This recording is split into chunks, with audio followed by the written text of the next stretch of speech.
সকলকে welcome back to my channel Ritis লাইফস্টাইলে সবাইকে ওয়েলকাম। সকাল সকাল ঘুম থেকে উঠে পড়েছি, উঠে রেডিও হয়ে গেছি, আমাদের ব্যাগপত্র গোছানো কমপ্লিট। তো আমরা এখন বেরোবো, কোথায় যাব না যাব সব কিছু তোমাদেরকে শেয়ার করবো, তোমরা দেখতে থাকো, গিয়ে দেখা হচ্ছে।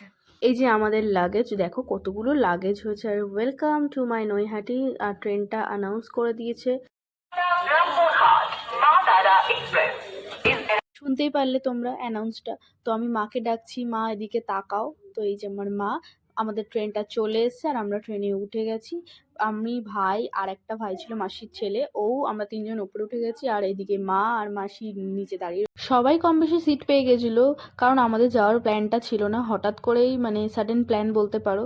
তো ওই কারণেই আমাদের এরকম মানে অবস্থা হয়েছে। নাহলে আগে থেকে যদি প্ল্যান হতো তাহলে টিকিট কেটেই যেতাম। এমার্জেন্সি দিনের দিন টিকিট কাটতে হয়েছিল। তো আমরা যাচ্ছি, আর কোথায় যাচ্ছি না সব কিছু দেখাবো। আর স্টেশনটা দারুণ ছিল, ওই জন্য আমি ভিডিও করেছিলাম। স্টেশনটার নাম ছিল ঘুষকরা। আর এদিকে পুরো চারিদিকটা শুধু মাঠ আর মাঠ, ধুধু করছে। এই জাস্ট ট্রেন থেকে নামলাম।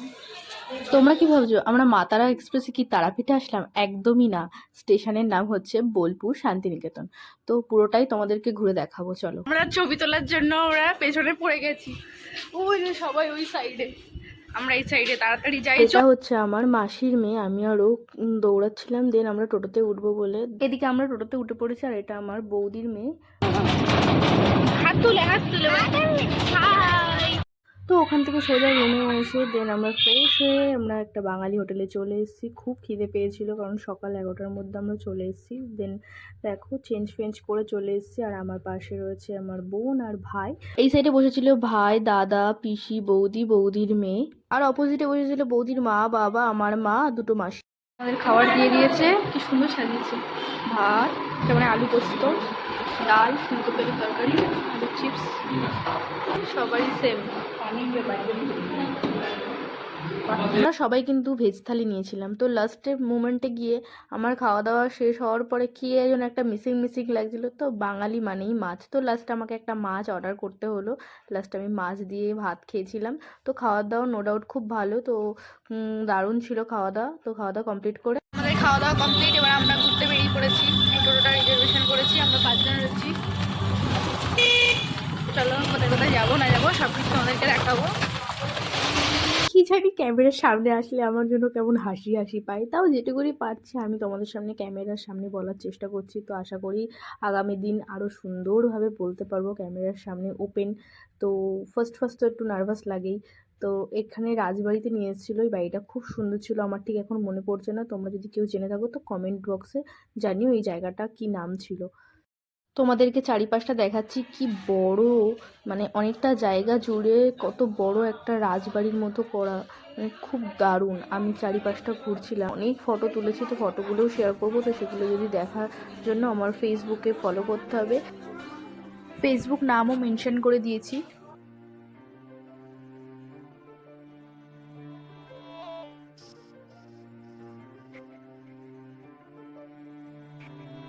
ওখান থেকে বেরিয়ে আমরা আরেকটা জায়গায় চলে আসলাম। তো এখানে অনেক কিছু আছে দেখার মতো। তো ফার্স্টে আমি তোমাদেরকে গেটটা দেখিয়ে দিচ্ছি। ফার্স্টে টিকিট কেটে ঢুকতে হবে এখানে। তো বাইরের থেকেই যা সুন্দর, তো ভেতরটা তো মনে হয় আরও সুন্দর হবে। তো চলো আমি তোমাদেরকে দেখাই গেটটা কি সুন্দর। দেখো হাঁটতে যাচ্ছি, তো দেখো চারিদিকটা পুরো লাল মাটির দেশ, গেছি আমরা লাল মাটিতে ঘুরতে, তো কি ভালো লাগছে। তো আমি সোজা ওর হাত ধরে দৌড়াতে চলে গেলাম সামনে দিকে। কাজবাজও চলছিল, কি সুন্দর লাগছে কিন্তু চারিপাশটা। আমার হাফ সাইডে চুল খুলে গেছে। মিমি হাঁটতে পারবে তো? দেখো প্ল্যানিং করে যাওয়া আর না প্ল্যানিং করে যাওয়ার ফলটা এখানেই বোঝা যাচ্ছে। জায়গাটা যে আমার এত পছন্দ হয়েছে সেটা আমার মুখ চোখ দেখেই বোঝা যাচ্ছে, কারণ আমার খুব পছন্দ হচ্ছে জায়গাটা। বোলপুর শান্তিনিকেতন আমি ফার্স্ট টাইম আসলাম, তো আমার কাছে জায়গাটা খুব ভালো লেগেছে। যারা গেছো তারাও জানিও জায়গাটা তোমাদের কেমন লেগেছে। আর যারা এখনো যাওনি তারা আর ওয়েট করো না, তাড়াতাড়ি যাও। তো তো অনেকেই অনেক মন্তব্য করে যে কি আছে, কিন্তু সত্যি কথা বলতে না গেলে কিছুই বোঝা যায় না। যদি সেখানে যাওয়া যায়, সেখানে ঘোরা যায়, তাহলে সেখানে দেখার মতো অনেক কিছুই আছে। আর যারা বলে যে কি আছে, কি দেখতে যাচ্ছ, আমরা গিয়ে 2 দিন ছিলাম, বাট সেকেন্ড দিনের কোনো ব্লগ করতে পারিনি, কারণ সেদিনকে আমার ফোনে চার্জ দিতে ভুলে গেছি। আর আমরা সকাল 9টার সময় ওখান থেকে আমাদের 2 দিনেই টোটো রিজার্ভেশন ছিল, তো 9টার সময় আসতো টোটো সকাল, আর আমরা বাড়ি ঢুকতাম সন্ধ্যে 6টা কি 7টা। তো খুব মজা করেছি, অনেক কিছু দেখেছি। তো সেকেন্ড দিন গেছিলাম আমরা সোনাঝুরি হাটে, আর আরেকটা কঙ্কালীতলা মন্দিরে গেছিলাম। তো এই 2 জায়গায় গেছিলাম। বাট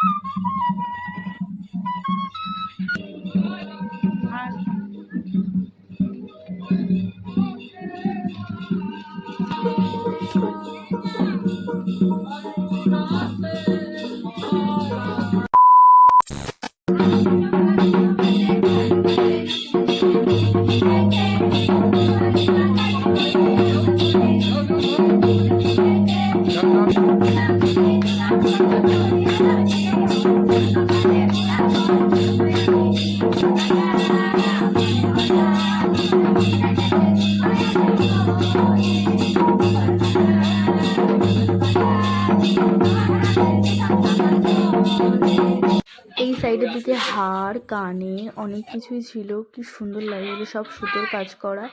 আর এদিকে অনেক ছোট ছোট হাটও বসেছিল, দেখতেও বেশ খুব সুন্দর লাগছিল। বাট প্রাইসটা প্রচুর চাইছিল।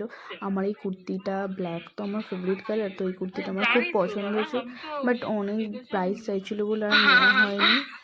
আর আমার মা বলছিল যে আমরা জানি কত দাম, কি দাম। আমরা এখানে অনেক কিছু করলাম, নাচ টাচ সব কিছু করলাম, আর কয়েকটা দোকানেও ঢুকেছিলাম, কয়েকটা জিনিসপত্র দেখলাম, টুকটাক জিনিস কিনেছি। বাট সব কিছু ভিডিও হয়নি, কারণ মানে টাইমটা এতটাই শর্ট, এরা তাড়াহুড়ো করছে একটা ভিডিও করার জন্য, তো টাইমও দরকার না। তো ওখানে আমরা নাচ টাচ করে বেরিয়ে পড়লাম। তো সোজা ওখান থেকে টোটো করে আমাদের আরেকটা জায়গায় নিয়ে যাবে আঙ্কেল। নুড়ি পাথর সিমেন্ট বালি মাটি এটাও ছোট ছোট বানানো হয়। এটা বানিয়েছিলেন 1938 থেকে 1939 সালের মধ্যে তৈরি করলেন। তিনি নাম দিয়ে গেলেন গ্রাম ছাড়াই আদিবাসী পরিবার। এইটার জন্য ছবি আমাদের যে বাংলা সহজপাঠ বই আছে সময়ে সহজপাঠ বইয়ে পাঠায়, এটার জন্যই ছবি দেখতে পাবেন আপনারা। আমরা যে টোটোটা রিজার্ভেশন করছিলাম, ওই আঙ্কেলটা এগুলো আমাদেরকে বোঝাচ্ছিল, কারণ ওরা তো ওখানে থাকে, ওরা অনেক কিছুই জানে। আর এই রবীন্দ্রনাথ ঠাকুরগুলো আমরা ওখান থেকে নিয়ে এসেছি। দেন ওখান থেকে সোজা মিউজিয়ামে চলে এসেছি। রবীন্দ্রনাথ ঠাকুর যা যা পেয়েছিল নোবেল প্রাইজ, সেই বাড়িটায় আমরা চলে এসেছি। এটা হচ্ছে সেই বাড়িটা, কিন্তু ভেতরে ক্যামেরা অ্যালাউ ছিল না বলে আমি তোমাদেরকে কিছু দেখাতে পারিনি। বাইরের ক্লিপটাই তোমরা দেখো। তো ফোন আমাদেরকে অ্যালাউ করেনি, তো যেটুকুনি পেরেছি সেটুকুনি দেখে দেন সোজা ওখান থেকে আমরা বেরিয়ে, আমাদের সন্ধে হয়ে গেছিলো। এটা হচ্ছে মাসি। তো আমি আর মাসি সামনের দিকে হেঁটে যাচ্ছিলাম। তোমরাই বলো চারিপাশটা কেমন লাগছে। পুরো চারিদিকটা পুরো লাল মাটি, তো পুরো লাল মাটি, আর ওপরে সবুজ গাছপালা, তো দুর্দান্ত লাগছিল আমার কাছে। তো তোমাদের কাছে কেমন লাগছে সেটা কমেন্ট করে কিন্তু জানিও। আরও বাইরের দিকে অনেক কিছু আছে, সেগুলো তোমাদেরকে দেখাচ্ছি। আর এই মাঠটা অনেক সুন্দর লাগছিল, অনেক বড় জায়গা। দেখো আমি ঘুরিয়ে, পুরো ক্যামেরাটা ঘুরিয়ে তোমাদেরকে দেখাচ্ছি। আর এটা হচ্ছে সেই গাড়িটা যেটা রবীন্দ্রনাথ ঠাকুর ব্যবহার করতো। এটা হচ্ছে মৎস্যকন্যা। এটা হচ্ছে ছাতিমতলা। এখানে এখনো 22টা ভাষা নিয়ে এখানে পড়াশুনো করানো হয়। আমাদেরকে যে টোটোওয়ালাটা ঘোরাচ্ছিল, উনি বলছিল যে এখানে কোনো মূর্তির পুজো হয় না, এখানে শুধু একমাত্র বসে সূর্য দেবতার উপাসনা করা হয়। আর নানান ধরনের জাতির মানুষ আসতে পারে, এখানে কোনো ভেদাভেদ নেই। আশ্রম এলাকার বাইরে মূর্তির পুজো হয়, ওখানে কোনো মূর্তির পুজো হয় না, ওখানে ঈশ্বরের কাছে শুধু প্রার্থনা করা হয়। আর এই ঘরটা পুরো কাচের ঘর, সামনে থেকে তো দুর্দান্ত লাগছিল। এটা হলো তাল ধ্বজ, দেখো ঘরটার মাঝখান দিয়ে তাল গাছটা বেরিয়েছে। রবীন্দ্রনাথ ঠাকুর অনেক কবিতা এই গাছটির তলায় বসেই লিখতেন। তারপর আমরা সকলে রুমে চলে আসি। তো আমাদের রুমে চলে আসার পরে আমরা খুব টায়ার্ড হয়ে যাই, তো যে যার মতো চেঞ্জ করে সবাই বসে রয়েছে। তো তারপরে পিসিমশাই এসছে আমাদের রুমে, আমরা সবাই মিলে গল্প আড্ডা মারছিলাম। তো আজকের ব্লগটা এই পর্যন্ত, দেখা হচ্ছে নেক্সট কোনো ব্লগে। ততক্ষণের জন্য সবাই সুস্থ থেকো, ভালো থেকো, লাভ ইউ অল।